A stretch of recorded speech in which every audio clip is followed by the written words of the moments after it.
So I think this segues really nicely into our secret question. And the secret question we have for you is, what is the secret to having a profitable marketing campaign that doesn't take all of your time and energy? It comes back to a system. It comes back to knowing, you know, when we set up marketing campaigns, it's not that we don't have a goal. I think most people have an idea in mind of what they want to happen. Like I want more leads, or I want more people to buy this product, or there's a loose goal there. The worst one is I just want more people to see me, because like more people will see you when you're doing the right thing for marketing, but that shouldn't be your goal. You don't need more people, you need the right people. Um, but when you go and say, okay, in 6 months, I want to have 10 people in this program, or I want to have scaled this to this much recurring revenue, or, and it doesn't even have to be a dollar amount. It's just that I want my business to be here. Then you have to work backwards of what does that mean has to happen now, and more importantly, like what marketing message needs to go out? How often does it need to go out? How many weeks in advance? And I'm telling you, you need so much more than you think you need. Like you need minimum 3 months, really. If you can have a 3 month leadway, runway, then that will work. And so the secret to not burning out is, first of all, giving yourself plenty of time and understanding that it takes time to get going. Do not give up after 3 days. Have a plan of what is going out and why it's going out and how that brings people to that destination.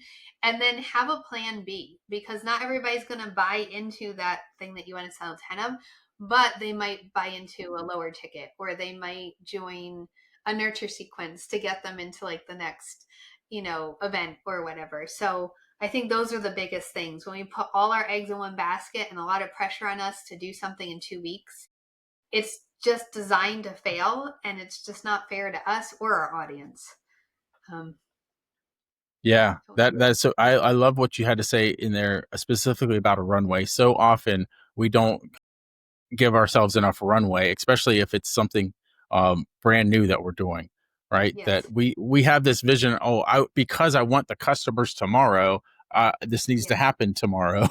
um, yes, but you have to have a really good runway and a system, right? One thing, if I could add to that, is the importance of data, right? yes, A lot of yes, times you don't know because you don't know, right? So I know you're very big on this. Is once you run something, you'll get back some data, and then you'll be able to optimize off of that data. And it's very good to have someone in your corner like Jennifer, who will help you look at the data and say, okay, this is our results from that. This is how we can tweak things in order to get better results. yes. So Instead of we'll love scrapping more it all, insights on the data. Yeah. yeah, because otherwise you just toss it all out and say nothing worked, and then you Uh-huh. start over, and then you're constantly starting over, and you have nothing to base. Like it is trial and error. I mean, all business is trial and error, and Uh-huh. it's a lot more failing than it is success. Like I'm being honest. Like that's what it is. I'm sure you would agree.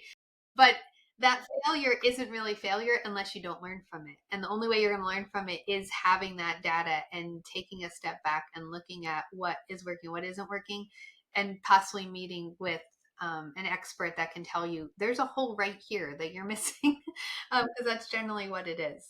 It's just a hole that Yep. you're missing.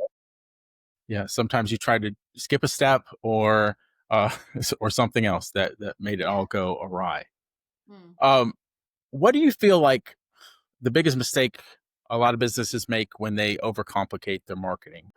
They're putting too much time and resources into it, and then not the time and resources into the actual client acquisition. So they're putting so much time into their content, or engaging with other accounts, or whatever they're doing that they feel is important, but then they don't have a sales system. Like if you have a marketing system, you need a sales system. If you have marketing out there, you need to be have time that you can meet with people, that you can have conversations with them, that there's some sort of follow up. You can't just say, well, have the marketing do it for me. No, you need to be selling, and Uh-huh. marketing needs sales, and sales needs marketing. um, and so I think trying to rush that and just focus on the content is like they start with the content instead of starting with the plan of what's this content going to do. But also they try to skip steps. So they want to shortcut things. I see an influencer doing this and they went viral, so I'm going to go viral. Or I hear that ads are like really great and they're going to get me all these clients and I can have 100,000 people see what I'm doing in one day for $20. It never works that way, by the way. Um, but ads only work when everything else is working. Everything is built on top of itself. So if you're at this point that you're still trying to clarify your message and you're like, you know what, I'm going to dump money into ads, it's not going to work because the algorithm hasn't been figured out who you're serving. You don't have a message dialed in that people understand what it is, and you haven't tested any of your systems to know that when someone sees that ad, now they're going to get put into a nurture sequence, or they're going to get invited to this, or they're going to book a call with you, or whatever it is.